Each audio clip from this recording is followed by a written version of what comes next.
저는 성경에서 시작하겠습니다. 민수기 30장을 열어보시죠. 네, 성경 없으시면 제가 공독하겠습니다.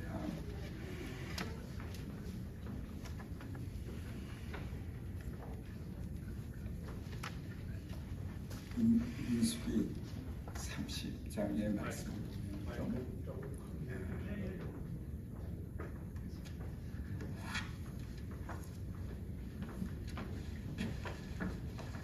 이스라엘 백성들 가운데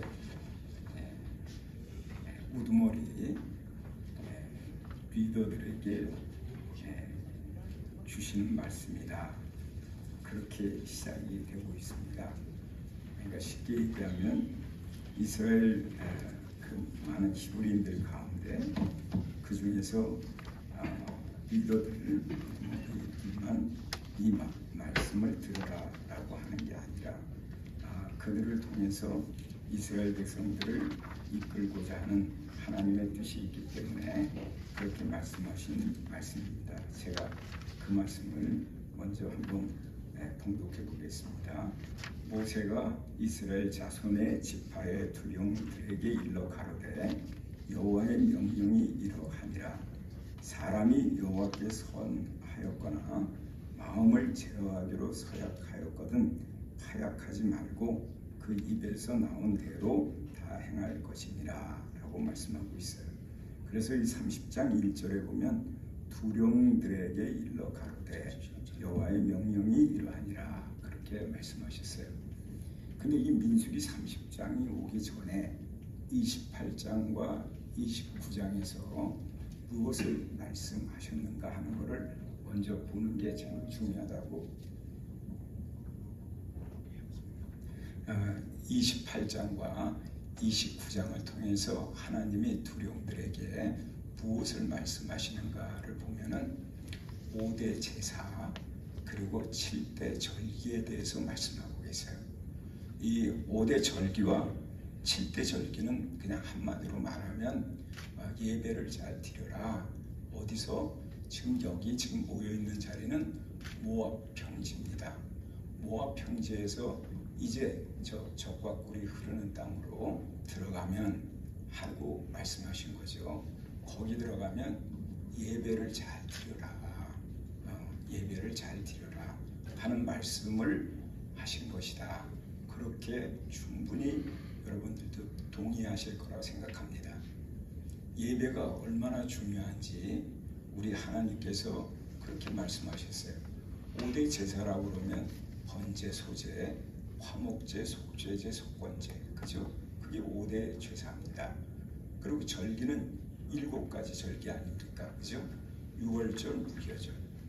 6월절과 무교절이 지난 다음에 그 다음에 초실절이 있잖아요. 그죠? 초실절이 지난 다음에 오순절이 오잖아요. 이거는 예수 그리스도 생애를 그대로 표현한 구약의 오형이라고 얘기하지 않습니까? 목사님들 다 하시는 겁니다. 그죠? 그래서 우리 하나님께서 이와 같이 7대 절기를 얘기하셨어요.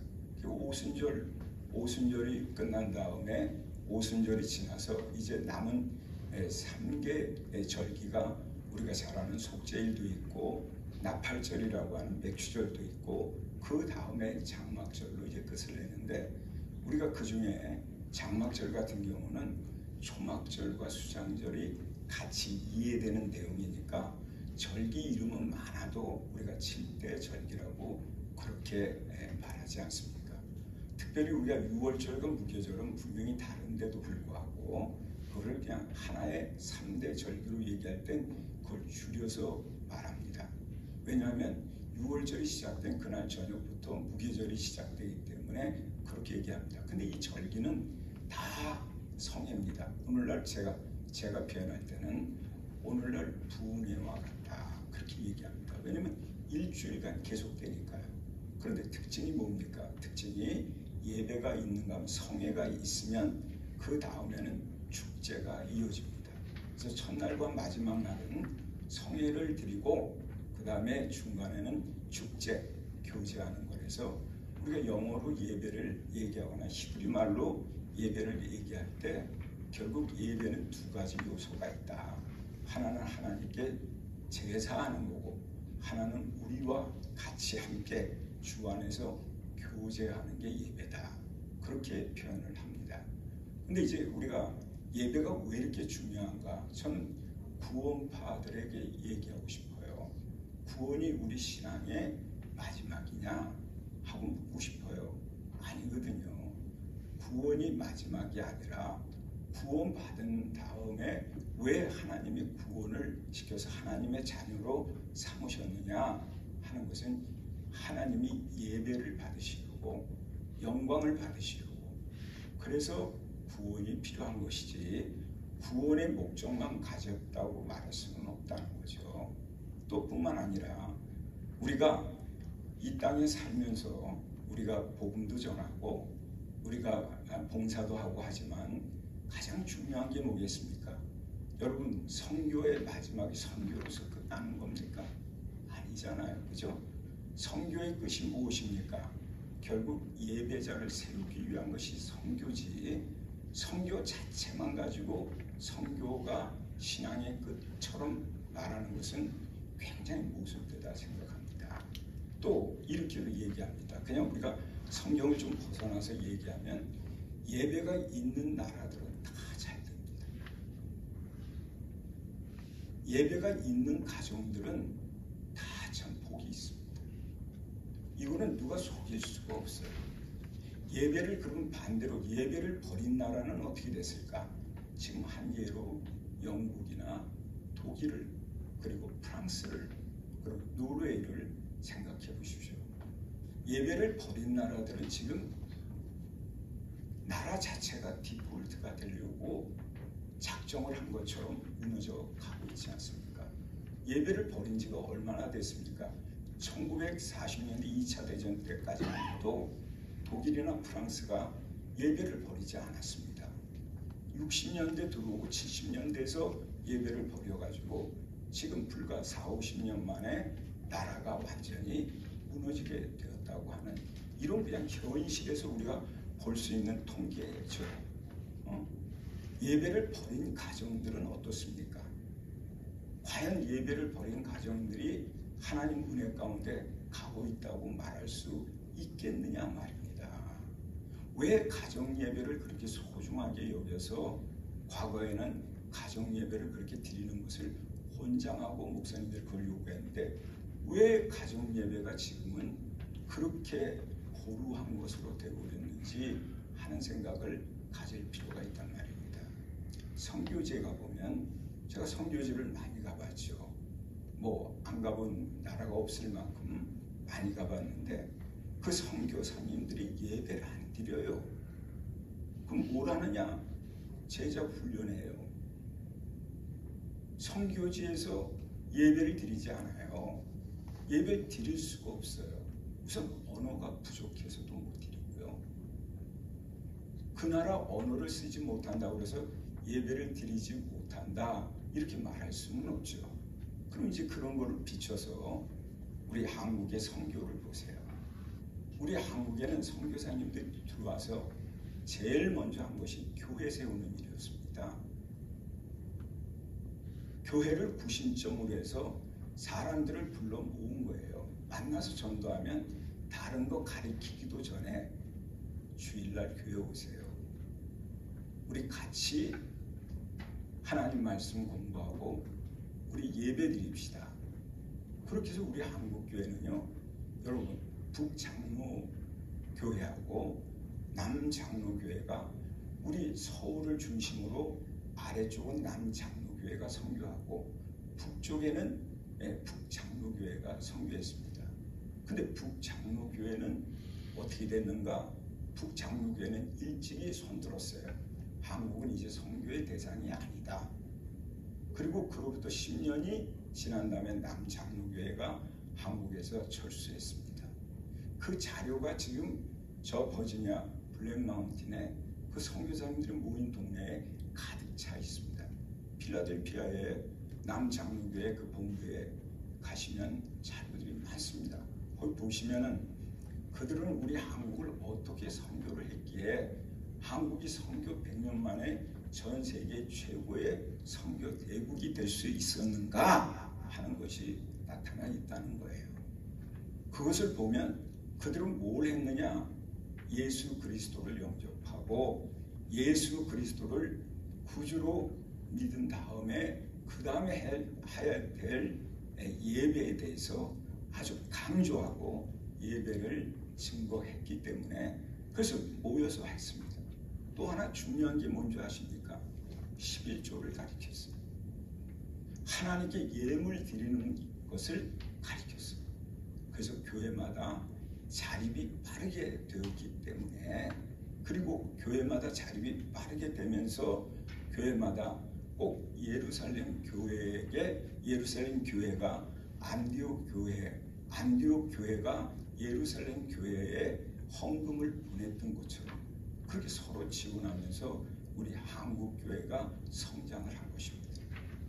저는 예배 회복 운동도 이렇게 하고 목회도 하지만 제가 보기에는 예배가 없는 교회는 죽은 교회입니다. 우리끼리 아무리 좋게 지내도 소용이 없어요.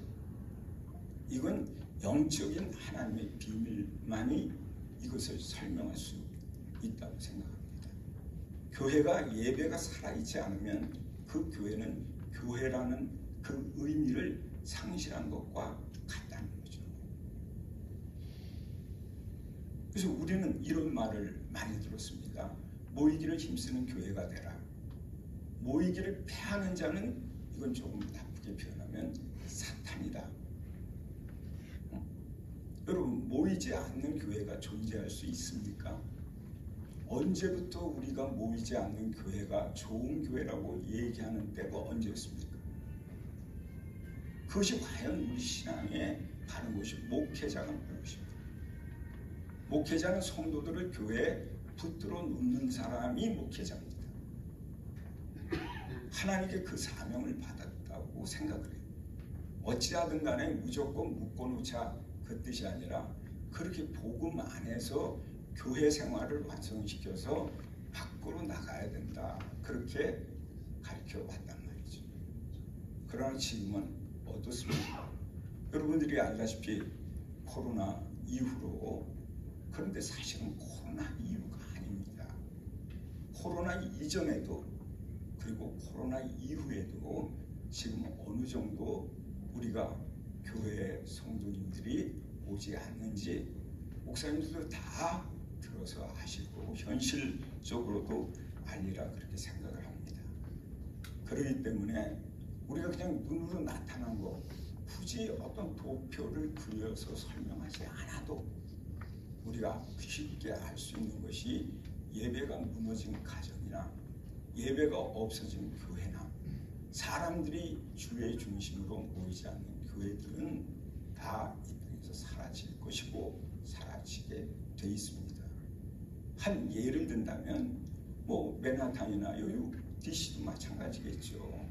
미국 교회들 다 없어지는 거 눈으로 역력히 보고 계시지 않습니까? 시대가 변했기 뿐이 아닙니다. 제가 생각할 땐 성경을 벗어났어요. 하나님의 말씀을 벗어나서 세상의 이론으로 목회를 하는 분들이 많아지고 있다. 그렇게 저는 생각을 합니다. 이제는 돌이킬 때가 되지 않았을까? 아니면 다시 말하면 본질로 돌아가야 되지 않느냐 하는 그런 생각을 많이 갖고 있는 분입니다. 그래서 오늘 민수기 30장을 열어서 보면서 왜 하나님이 가나안 땅을 들어가는데 여러분 모압 평지에서의 사건이 목사님들 다 아시지 않습니까? 한두 가지 일이 있었던 게 아니에요. 여러 가지 일이 있는데 그 중에 하나가 이렇게 우리 주께서 이와 같이 예배에 대한 말씀을 하셨다는 것을 보게 됩니다.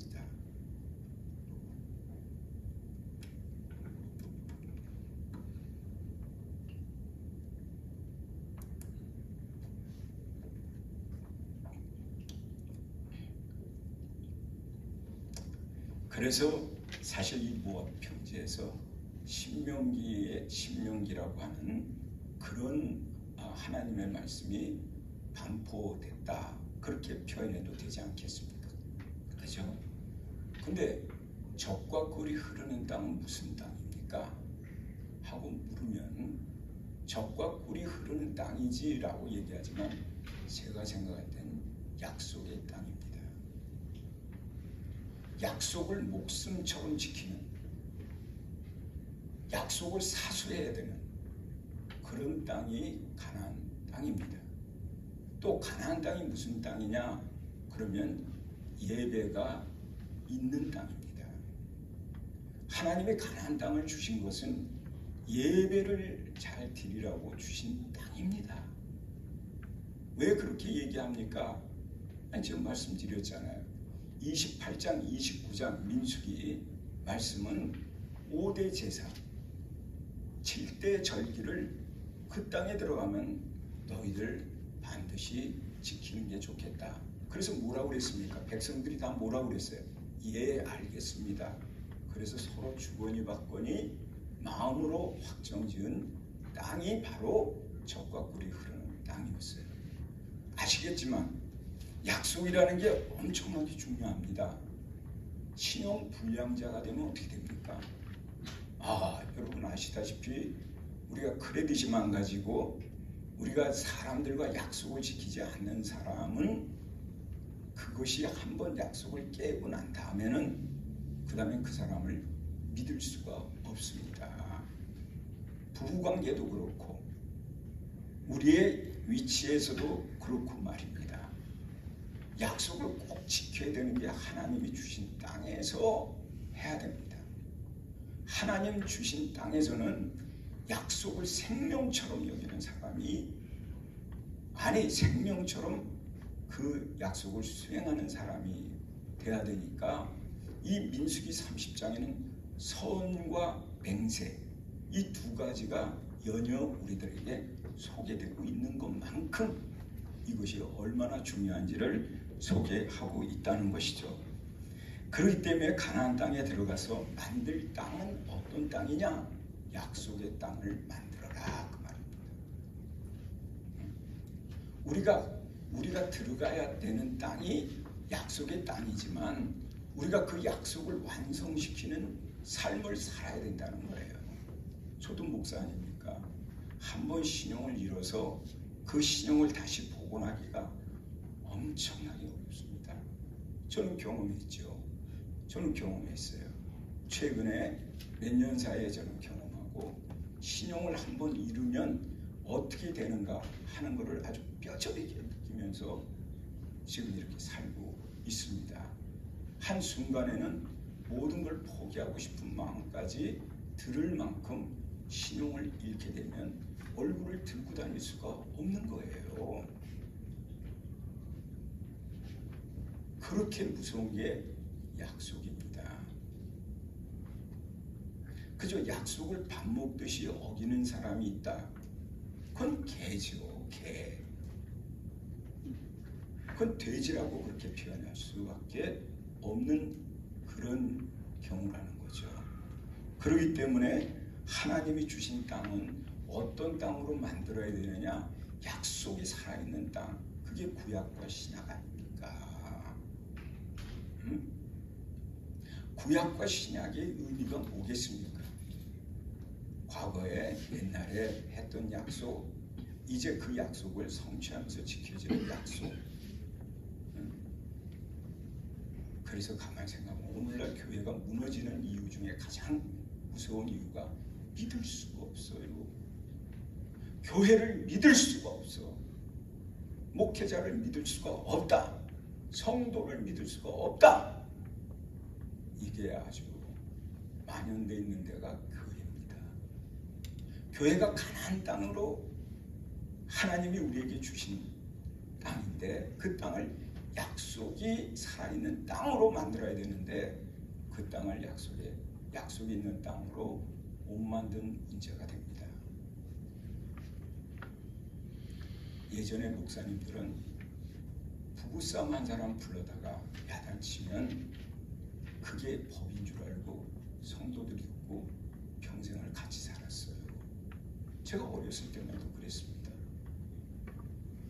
제가 섬기던 목사님이 계셨는데 뭐 섬기긴 뭘 섬겼겠습니까? 그냥 목사님 심호하시는 교회 출석했다는 의미를 좋은 뜻에서 제가 얘기를 하는데, 목사님이 부부싸움 한 줄을 알면 두 사람을 불러요.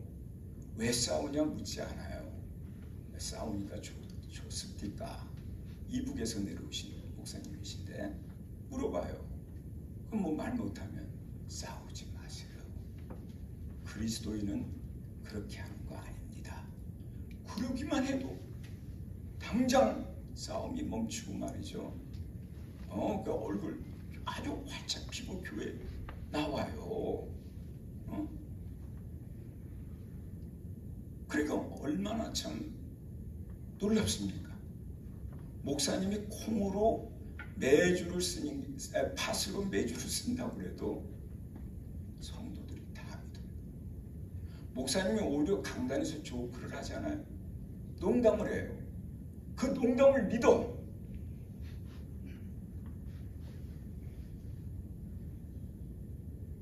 그렇게 신뢰가 쌓여있는 교회였습니다. 약속의 땅이었습니다. 약속을 만들어가는 거예요. 오늘 7시 50분에 우리 구역장 교육이 있습니다.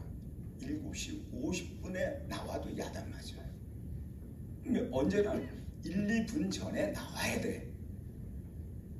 그 정도로 철저하게 주보에 한번 글씨가 올라간 거는, 발표된 거는 아무리 힘들어도 지키는 거예요.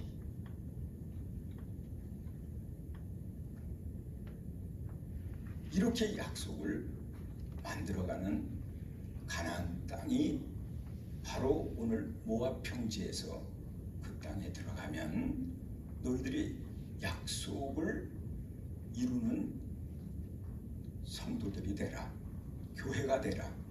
그리고 그렇게 말씀하신 거죠. 그래서 약속이 지켜지는 땅. 여러분 교회 와서 약속이 지켜진다는 게 얼마나 참 감사합니까? 머리가 안 아파요.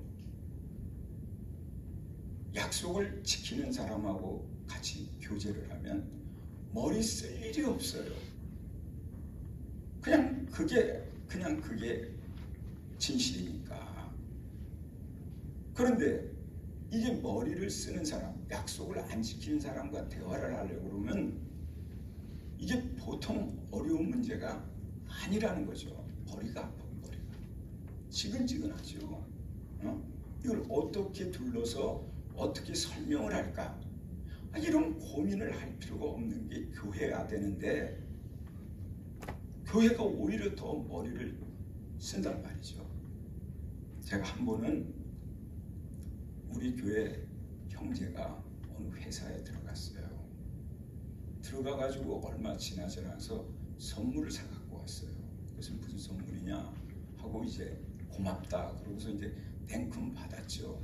받고 난 다음에 네가 뭐 회사 들어간 지 얼마 안 됐는데 이런 선물을 네가 어떻게 준비할 수 있었니? 고맙긴 한데 하고 그냥 거기까지만 운을 띄웠더니 본인이 얘기하는 거예요. 회사에서 자기 앞으로 그냥 누구나 다 똑같이 출장 가면 돈을 얼마를 주는데 쓰라고 준다는 거예요. 그래서 1,500불을 주는데 쓰고 남은 걸로 목사님 선물 사서 갖고 왔다. 그렇게 얘기를 해요. 그래서 내가 그랬죠. 이 도둑놈아, 네가 그렇게 해서 예수 믿으면 되겠냐? 응? 책정된 금액이라도 사장은 네가 돈이 모자랄까봐 1,500불이라고 하는 넉넉한 돈을 주고서 쓰겠으면 남은 회사에다 보고를 하고, 그리고 회사에서 그래 고맙다 하고 네가 남은 돈을 받는다면 드려야 되지 않겠느냐. 네가 사장이라고 해보자. 직원들이 그런 식으로 책정된 금액을 몽땅 다 쓰고 한 푼도 남기지 않는 식으로 한다 그러면 그 사장이 어떤 생각을 갖고 있겠냐. 냉큼 이 선물을 돌아가서 리턴해서 돈으로 바꿔가지고 회사에다 정확하게 보고를 해라. 그게 네가 앞으로 성장하고 네가 대성할 수 있는 인생이 된다. 거짓이 없는 게 좋다. 그래야 사람이 편하다. 그 친구 그 말에 크게 도전을 받았나 봐요. 자기 집도 안 그러고 자기 친구들도 안 그러고 회사의 직원들도 그런 사람이 없는데 자기한테 이렇게 한 것이 도전이 됐는지 정말 가서 바꿔가지고 회사에다 준 거예요. 사장도 놀랐대요. 사장도 놀랐대요. 바보 아닌가 할 정도로 말이죠. 그런데 그 뒤로 걔는 지금 부사장이 돼 있어요. 세상에 믿을 수 있는 사람을 곁에 두고 있다는 게 가장 행복한 걸 여러분 아시지 않습니까? 여러분 아내를 배반하면 어떻게 되겠습니까? 그러면 어떻게 되세요? 신용을 잃으면 어떻게 되세요? 요즘 하는 말로 이렇게 얘기하지 않습니까? 아내에게 잘 보여야 된다. 아내가 바라는 것은 자기 남편을 믿고 싶은 거예요. 우리 하나님과 우리와의 관계가 뭡니까? 신약에서는 신랑과 신부라고 그랬습니다. 그럼 구약에서는 하나님과 우리와의 관계가 무엇이겠습니까? 신뢰의 관계, 믿을 수 있는 관계, 가족 관계는 부부라고 했습니다. 부부. 너무 중요한 거예요. 왜 예수 믿는 나라들이 잘 되겠습니까? 왜 하나님께 예배하는 나라들이 넉넉하게 세워져 갑니까? 하고 물으면 두 번 말할 필요가 없어요. 어떻게 생각하면 율법적이고 형식적으로 예배만 잘 드리니까 나라가 부강이다. 그렇게 말하는 사람이 어디 있습니까? 아무도 없습니다. 그렇기 때문에 저는 교회와 예배는 불가분의 관계가 있고 교회와 예배의 관계는 완전히 한 몸을 이루지 않으면 교회 부흥이라든지 성장은 없습니다. 오늘날 여러분 알다시피 우리 목사님들 부흥할 거라고 믿는 사람이 없어요. 너무 안타까운 일이잖아요. 사도행전에 나타났던 그 부흥의 역사. 우리 한국교회 60년대까지 70년대까지만 해도 부흥의 그 역사. 교회만 크게 지면 사람들은 몰려올 것이다 라고 했던 그 기대가 없습니다. 지금은 저 섬마을에 있는 그 총구석에서도 유튜브를 해가지고 영상을 올릴 때 참 안타깝습니다. 뭐 하자? 어떤 걸 하자고 그렇게 영상을 올릴까 생각을 합니다. 어떤 분이 얘기하죠. 목사님 온라인으로 방송 좀 해주세요. 교회 안 가게. 그게 아주 답이 됐습니다. 답. 전 요즘 다니면서 얘기하죠. 제발 방송 끊어라. 유혹받지 말라. 제가 어제도 우리 합동총회에서 어느 목사님을 이단으로 징계하는 데 있어 그 목사님이 글쎄 하나 이렇게 방송이 올라가면 56만 명 접속을 한답니다. 서버가 그냥 샷다운 될 정도로. 근데 그분을 이제 이단으로 징계하는 그런 절차를 합동총회가 그걸 한 거예요. 거기에 반발하는 사람들이 50만이 넘는 거예요, 지금.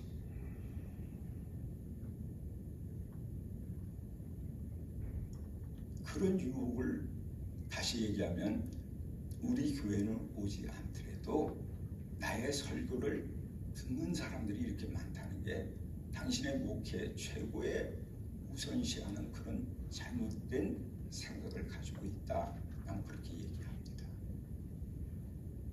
목회자는 성도들을 교회로 인도해야 된다. 하나님 앞으로 인도해야 된다. 하나님 앞에 그들이 서도록 하게 하는 것이 목자의 역할 아니냐.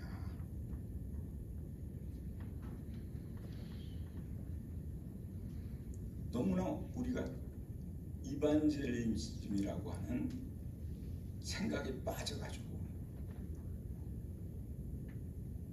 그래서 그런 것들을 소홀히 여기면서부터 우리 한국교회는 추락하기 시작했고, 우리 미국 교회도 그래서 추락하게 된 거예요.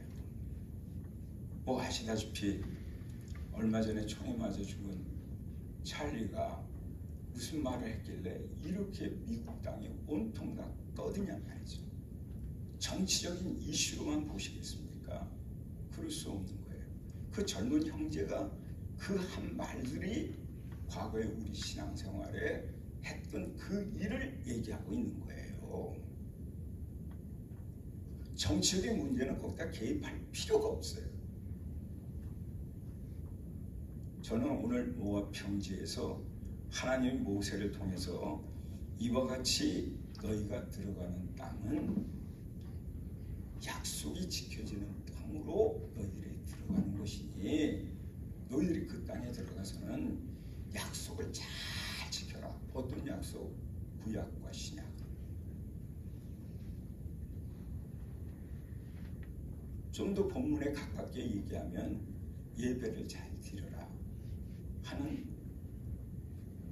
약속을 모압 평지에서 하고, 그 다음에 그 땅에 들어가서는 그렇게 하자 한 것을 말씀하시는 것이다. 그렇게 얘기할 수 있습니다. 약속을 지키려는 결심은 우리가 창세기에서 볼 수가 있어요. 창세기에서 뭐라고 그랬습니까? 하루의 시작이 저녁부터 시작되잖아요. 세상은 아침부터 시작되지만 성령은 저녁부터 시작이 돼요. 저녁이 되니 아침이 되더라. 그렇지 않습니까? 약속을 지키기로 했다면 먼저 하기로 한 서원이 있어야 되지 않겠습니까? 서원이 있어야 되는데, 구체적으로 약속을 지킬 지체의 결심이 있어야 된다라는 그런 의미로서 말씀을 드립니다. 그래서 오늘 교재는 준비하지 못했지만 성경의 교재라고 생각하시고, 민수기 30장 2절에 사람이 여호와께 서원하였거나 결심하고 서약했으면 깨뜨리지 말아라.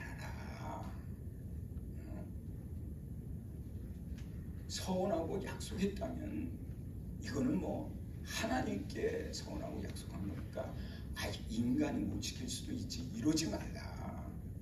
그런 여유를 부릴 그런 생각을 갖지 말고 그것을 지켜라. 그가 입으로 말한 대로 다 이행할 것이라 라고 그렇게 말씀하고 있어요. 저는 새벽 기도를 좋아합니다. 여기 계신 분들 다 새벽 기도 하시겠죠? 새벽 기도 참 좋아합니다. 새벽 기도를 하려면 새벽에 일어날 걸 생각하면 전날 저녁을 잘 준비해야 됩니다. 그렇지 않습니까? 새벽 기도하는 게 정말 중요하다면 저녁부터 잘해야 돼요. 만나는 것도 줄이고 먹는 것도 줄이고, 뭐 눈으로 볼 수 있는 즐기는 TV 같은 거나 뭐 유튜브나 이런 거 볼 수 없어야 됩니다. 새벽 기도하는 사람 중에 마음은 원이로다. 육신이 따르지 못하는 이유가 뭐냐면 저녁을 제대로 준비하지 않기 때문에. 다시 말하면 저녁부터 준비가 돼야 새벽을 깨울 수 있게 되는 거예요. 근데 저녁을 준비 안 하니까 새벽에 일어나질 못하는 거예요.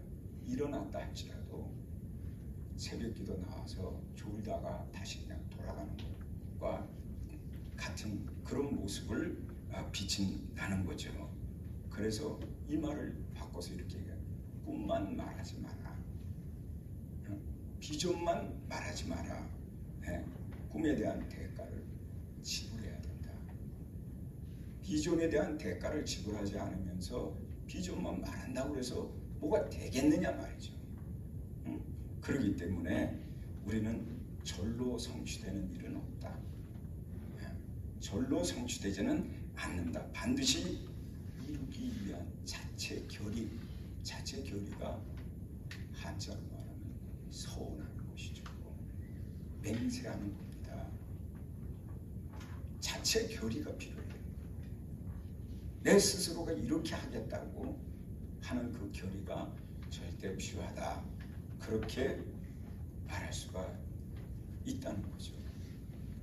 그렇기 때문에 민수기 30장에서는 이렇게 한 말씀을 듣고 그 뒤에 서원하는 내용이 쭉 나옵니다만 어쨌든 자 적과 꿀이 흐르는 땅에 들어가면 예배를 너희들은 잘 예배를 드려라, 지켜라, 약속을 지켜라. 이 두 가지가 핵심이라고 그렇게 말할 수 있습니다.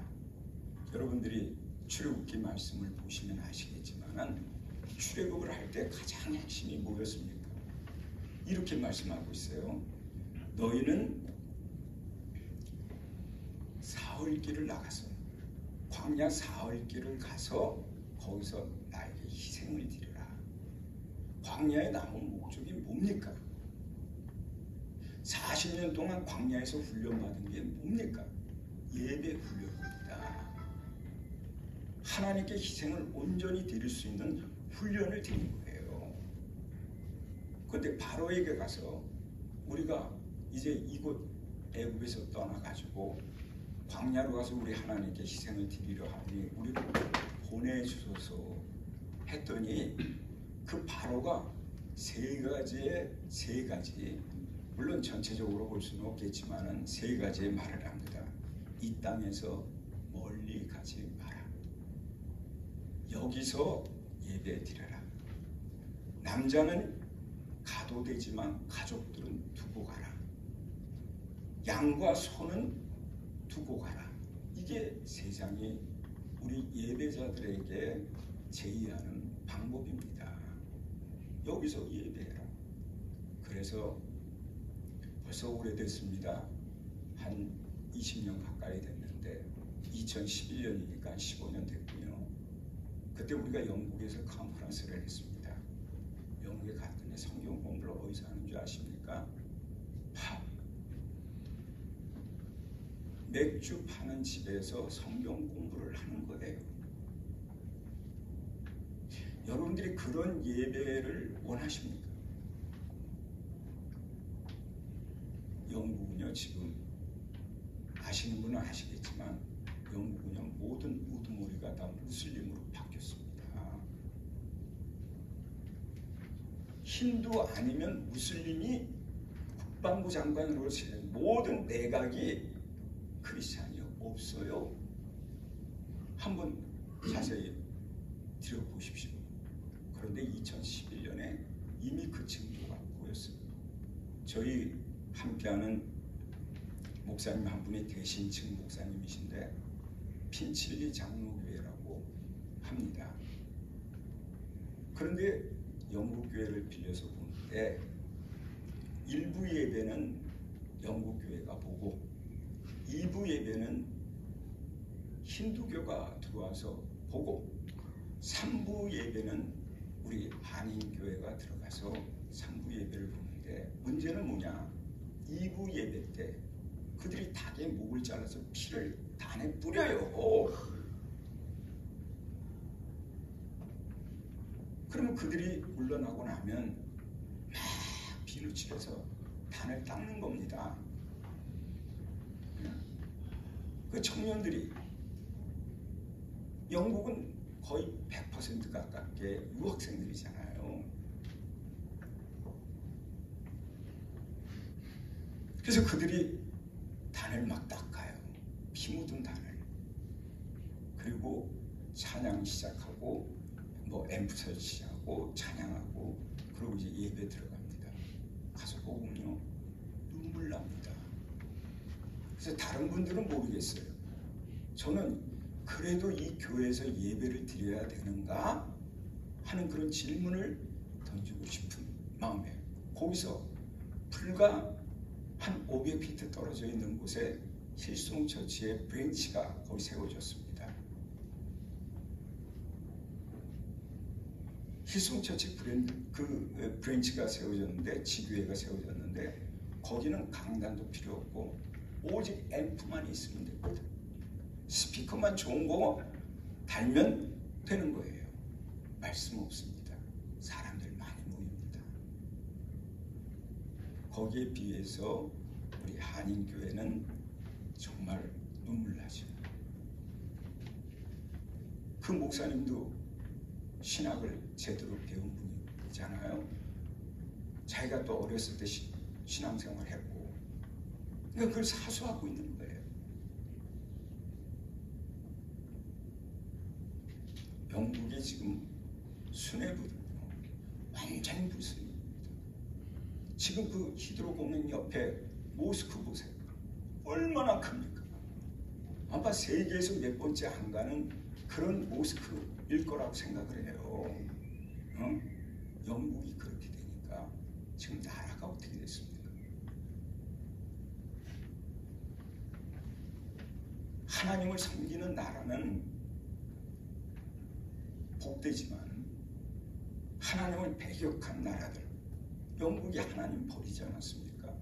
물론 단정적으로 버렸다고 할 수는 없지요. 그러나 지금 눈으로 보기에 버린 것과 같습니다. 스칸디나비아 반도를 따라서 그린란드와 이쪽 노르웨이와 스웨덴, 스위스 이런 나라들을 보면요 다 부강한 나라입니다. 그러나 어떻게 됐습니까? 그러나 그 나라들이 지금 다 무너지고 있어요. 왜 그럴까 하고 여러 측면에서 경제학자나 이런 분들이 따지고 묻겠지만 저는 볼 때 하나님을 섬기는 걸 포기하니까 집안이 쫄딱 망하더라 이 말입니다. 집안이 쫄딱 망한다니까요. 요새 왜 예배를 안 드려요? 왜 예배를 하나님 예배하는 게 얼마나 복된 것인지 그걸 모르고 있는 거예요. 제가 우리 아이들한테도 늘 얘기합니다. 다른 건 몰라도 예배는 포기하면 안 된다. 하나님을 예배하는 것이 내 인생의 최고의 기준이 되어야 된다. 하나님이 자기의 독생자 예수를 왜 내어주면서까지 우리를 구원한 줄 아냐? 하나님이 영광 받으시려고, 하나님이 예배를 통해서 찬양 받으시길 원하시고 경배하기를 원하신다. 그렇게 저는 아주 기가 따갑게 찬송합니다.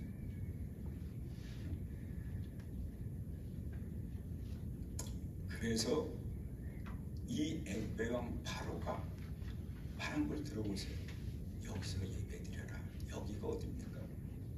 세상에 우리 한국교회가 미쳐가지고요. 캬바레, 댄스홀을 빌려서 주일날 거기서 예배드리는 겁니다. 어느 교회가 그렇겠습니까? 제가 그 말은 안 하겠습니다. 네? 정말들 똑똑해요. 너무 똑똑해서 탈입니다. 여기서 예배드리자. 두세 사람이 모인 곳에 하나님이 임하신다. 자기 필요한데 따라서 전혀 맞지도 않은 말씀을 가지고 적용을 해서 이끄는 거 아닙니까? 멀리 가지 마라. 사흘길을 가야 되는 이유가 뭡니까? 바로 거룩함을 보존하기 위해서 그렇죠.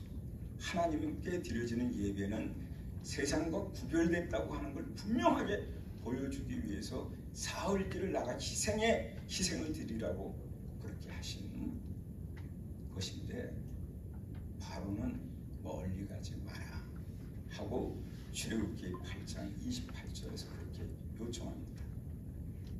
그리고 남자는 가도 되지만 나머지 가족들은 그냥 돌아.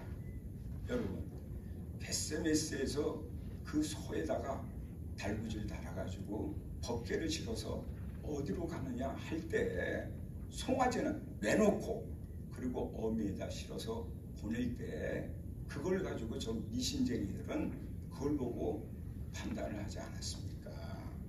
응?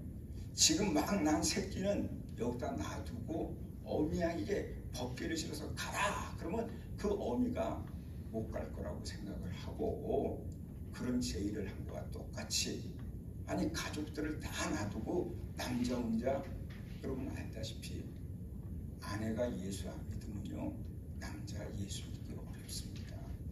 여자들이 하는 말이 뭡니까? 나를 택할래? 예수를 택할래? 응? 여자들이 무섭습니다. 나를 택할래? 예수를 택할래?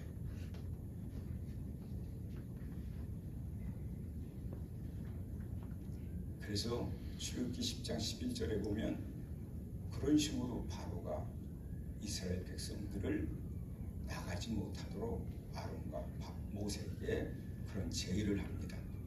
그리고 10장 24절에 가서 보면 양과 소는 두고 가라 그러지 않습니까? 여러분, 예배의 희생이 없이는 예배가 성립되는 게 아니에요. 정말 예배라고 그러면 예물이 있어야 되는 겁니다. 예배가 아니기 때문에 헌금 시간이 필요 없고 예물 드리는 시간이 필요 없다고 얘기할 수 있겠습니다만은 예배는 예물 없이는 예배가 성립되지 않는다는 게 구약의 말씀이고 예수 그리스도가 그와 같이 예물로 하나님 앞에 제물로 우리를 위하여 바쳐진 존재 아니십니까?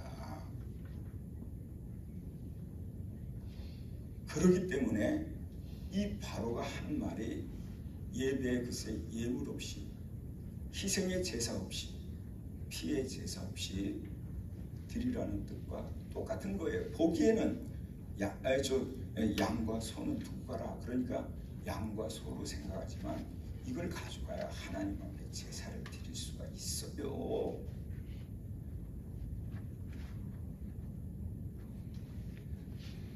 그래서 이러한 제의를 받아도 그들이 하나님의 그 놀라우신 은혜로 말미암아 광야로 나온 것입니다. 광야로 나온 이유가 뭐라고요? 예배 훈련, 잊어버린 예배 다시 회복하기 위해서 40년이나 걸렸습니다. 40년. 그리고 다시 모압 평지에 모였습니다. 40년 된 그때 모압 평지에 모였더니 하나님이 신명기를 발표하시는 거예요. 근데 그 신명기의 가장 핵심이 뭐냐? 그게 바로 예배입니다. 예배. 아니 우리가 오늘날 주의 종이 왜 주의 종으로 부름받았습니까? 하고 구약적으로 이해를 하고 신약적으로 살펴봐도 예배로 인도하기 위하여 우리를 세우신 하나님의 뜻이 분명하지 않습니까? 예배를 포기하는 목회자가 진정으로 목회자라고 말할 수 있겠습니까?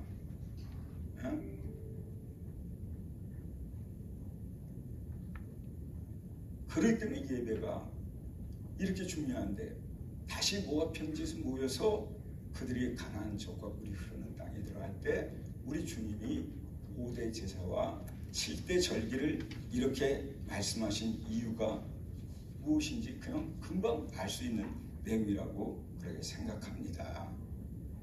우리가 잘 아는 대로 야곱이 들판에서 유숙하다가 하나님을 만납니다.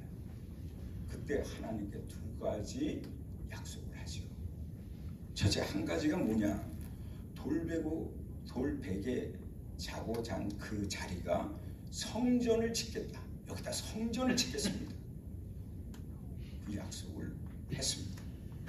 그리고 또 약속 하나가 있는데 11조를 드리겠습니다. 라고 약속했습니다. 그리고 그곳을 하나님의 집이라고 그렇게 베델이라고 아니 야곱이 직접 이름을 줬어요.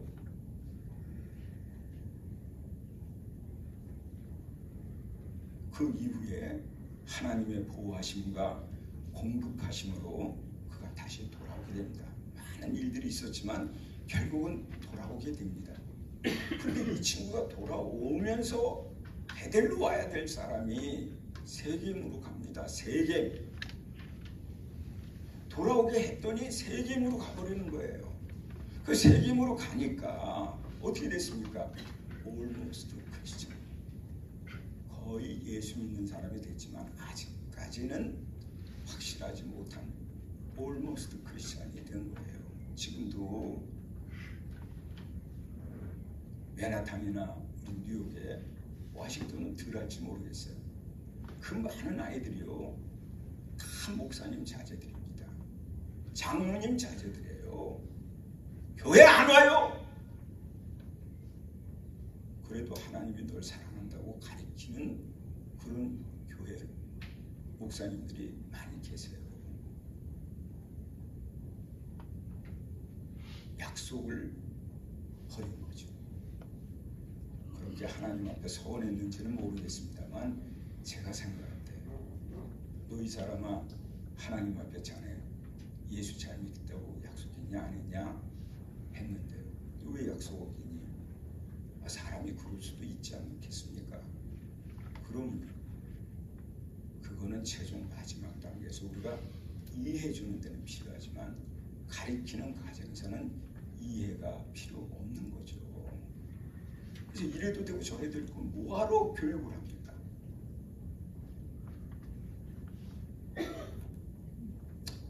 그래서 결국 그가 90%는 지켰는데 10%를 못 지키는 바람에 거기서 그가 그 가정이 어떤 일이 생깁니까?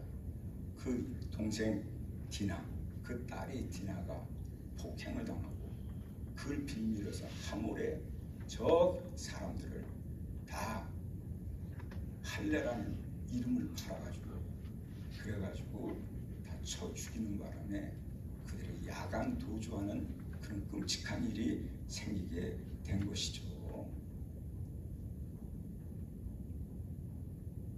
창세기 35장에 가서 보면은 우리가 일어나 베델로 올라가자. 내 환난 날에 내게 응답하시며 내가 가는 길에 나와 함께 하시는 하나님께 내가 거기서 제단을 쌓으려 한다 하고 비로소 이제 다 깨진 다음에 이렇게 어려운 일을 당한 다음에 돌아서서 하나님 앞으로 오는 것을 보게 되죠. 여기서 우리가 보려고 하는 것이 뭐입니까? 이렇게 꼬인 일을 해결하는 방법은 하나님께 예배하는 길이라는 것을 가르쳐 주는 거예요. 환난 날에 내가 예배하면 하나님이 모든 것을 해결해 주신다는 이런 믿음이 오늘날 크리스찬들에게 있어야 되는 게 아니냐. 이게 여러분 목사님들도 저와 똑같이 우리 다 목회하니까 우리도 환난 날에 무엇으로 우리가 승부를 내겠습니까? 변호사 찾아갑니까? CPA 만나러 갑니까? 아니지 않습니까? 우리가 엎드려 기도해야 될 거 아니겠어요? 예배를 다시 살려내야 될 거 아니겠어요? 이게 중요하지 않아요? 뭐가 중요하겠습니까? 우리의 어려운 문제가 해결되는 유일한 길은 예배를 회복하는 길밖에 없다라고 그렇게 말할 수가 있다는 거죠. 그렇기 때문에 참 이런 것들을 보면 얼마나 귀합니까? 그런데 오늘 민수기 30장 1절에서는 왜 우리 주님이 이렇게 수령들에게 주어진 말씀을 하십니까? 수령이 누구입니까? 이 두령이 누구예요? 바로 지도자가 솔선수범해야 되지 않느냐 이 말이에요. 성도들만 책망할 게 아니라 우리들이 교협이 뭐 하는 데입니까? 저는 뉴욕에서도 교협 활동 잘 안 하고 있습니다. 너무 많이 정치적으로 흘렀어요. 거기 있는 목사님들 만나면 피곤해. 언제나 목회에 대한 이야기를 하는 게 아니라 정치 이야기를 해요. 정치 이야기.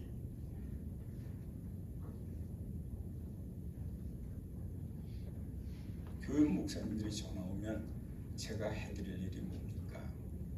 예, 제가 돕겠습니다. 거기서 끝내지 교제 안 해요. 잘한 짓이라고요? 아니죠. 저도 잘못한 거죠. 그죠? 네.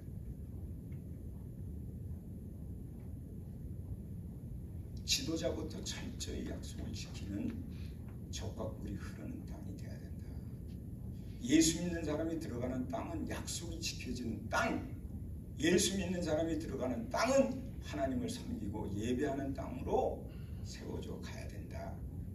이게 민수기가 우리에게 오늘 가르쳐주는 말씀일 뿐만 아니라 성경 전체가 이 말씀을 하는 거예요. 지도자가 솔선수범하면 인사이트가 쏟아져요. 야, 신기해. 내가 다른 사람보다 조금 일찍 하면 그럼 인사이트가 막 쏟아진다니까요. 아이디어가 막 떠올라. 은혜가 넘쳐. 그리고 어떻게 해야 된다는 생각까지도 하나님이 주신다 그 말입니다. 내가 뭐 똑똑해서가 아니라 그렇게 한다는 거죠. 제가 이런 얘기를 들었어요. 6.25 전쟁에 승리할 수 있었던 것이 뭐냐? 그러면 안전보장이사회 유엔에서 우리 한국 전쟁에 참여할 것인가 말 것인가를 결정해야 되는데, 근데 그 중에 누가 있었냐? 소련, 러시아 대사가 거기 있었단 말이죠. 저놈이 분명히 반대하면 파병할 수가 없었다는 거예요. 근데 어찌된 일인지 그 친구가 그날 지각을 했어요. 응? 지각을 하는 바람에 통과돼가지고 한국을 구하게 되었다는 거예요. 이 역사에 아주 역사에 정확하게 나와 있는 내용입니다. 그가 지각을 하니까 국익을 엄청나게 손해시켜서 나라를 망하게 하게 됐다. 지도자 한 사람이 이렇게 올바르지 못하면 나라를 위기에 빠뜨리는 것과 같다. 그런 뜻으로 저는 소개를 하고 싶습니다. 소련이 상임 이사국이 한 나라만 반대를 해도 파병을 할 수가 없는데 그 친구가 그날 지각하는 바람에 한국에 군대를 파병할 수 있는 이런 놀라운 역사가 돼서 우리 한국은 그것 때문에 우리가 6.25 전쟁을 이길 수 있었는데 그 배후에는 하나님이 그렇게 하셨다라고 많은 목사님들이 그걸 강조하시죠. 하나님이 돕지 않으면 우리가 어떻게 했느냐. 이런 올모스트 크리스찬이 아니라 온전한 그리스도인들은 다 그렇게 생각하는 겁니다. 그래서 우리가 생각하면 대사가 지각하면 국익이 잃게 되고 지도자가 지각하면 공익이 사라지게 되어 있다. 그렇기 때문에 우리는 가는 곳곳마다 예배를 세우고 약속을 지키는 땅을 만드는 사람이 크리스찬의 사명이다. 선교가 뭐냐? 예수만 전하면 끝나는 게 아니라 예수님 뭐 때문에 죽었느냐? 희생으로 죽으셨다. 희생의 제물이 되어 죽었다. 그걸 세우는 것이 선교의 핵심이 되어야 되는데 우린 무조건 가서 예수만 전하면 되는 걸로 하니까 결과가 없어요.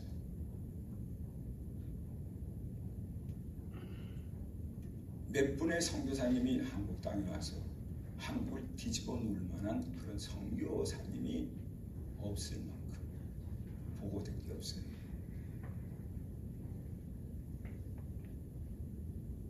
GMS 합동측 GMS 선교 이사장을 맡았던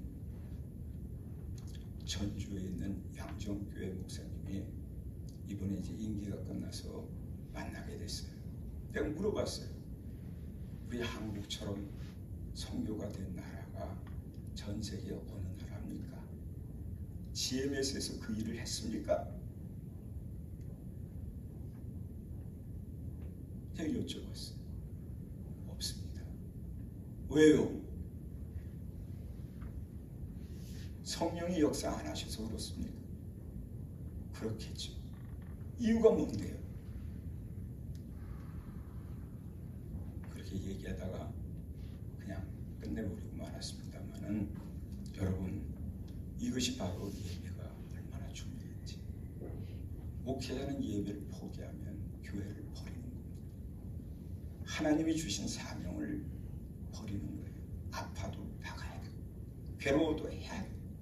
내 마음에 들지 않아도 예배 인도해야 될 마땅한 직분을 가진 게 우리 목회자라고 저는 감히 말씀드립니다. 그렇기 때문에 저는 오늘 이 민수기 30장을 보면서 우리 워싱턴 교회의 50주년, 여기서 우리가 분명한 터닝이 돼야 되겠다. 여기서 우리가 터닝하자. 교육이 뭐 하는 데냐? 침묵이라고는 하지만, 그러나 그 관계 속에서 예배 중심으로 우리가 다시 가야 되지 않느냐. 교육의 목적이 원래가 그랬던 거 아니냐 하는 것으로 저는 말씀드리고 또 고면하고 싶습니다.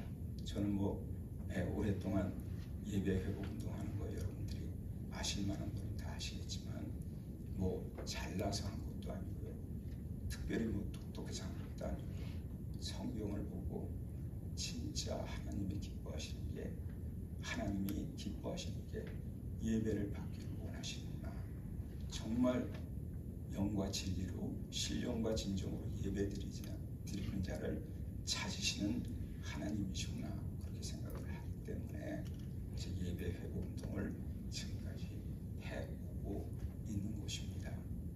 그렇지만 저도 이제 나이가 많이 들어가지고 저도 이제 더 할 날이 얼마 남지 않겠습니다만은, 그러나 이제 사는 날 동안까지 예배 회복 운동에 최선을 다해서 내가 희생의 제물이 될지라도 해야 되겠다, 이런 생각을 가지고 나갑니다. 하여간 오늘 이렇게 보람이 오신 목사님들과 우리 성도님들 모두에게 감사드리고, 예배로 꼭 승리하는 여러분이 되시기를 주의 이름으로 축복합니다. 제가 기도하겠습니다. 하나님 아버지, 감사합니다. 우리 주님께서 주신 시간 다 이렇게 하나님께서 말씀으로 인도해 주신 거 진심으로 감사드립니다. 하나님 아버지, 우리 워싱턴 교육과 또 이번 포럼을 주관하신 우리 이사장님, 그리고 또 함께하는 우리 사무총장님 등 함께하는 임원 목사님들 수고에 하나님 축복하시고, 오늘 귀하신 강사 목사님들을 세워서 이런 하나님의 뜻을 선포하게 하셨사오니, 또 가르치게 하셨사오니, 이것을 잘 받들어서 정리해서 교육 50주년에 새로 나갈 길을 열 수 있도록 하나님 도와주시고, 우리 워싱턴 교회비, 미국 전체에 있는 교회에 큰 영향을 끼칠 수 있는 교회비 되도록 역사하여 주시옵소서. 감사드리며 예수님 이름으로 기도하옵나이다. 아멘. 아멘.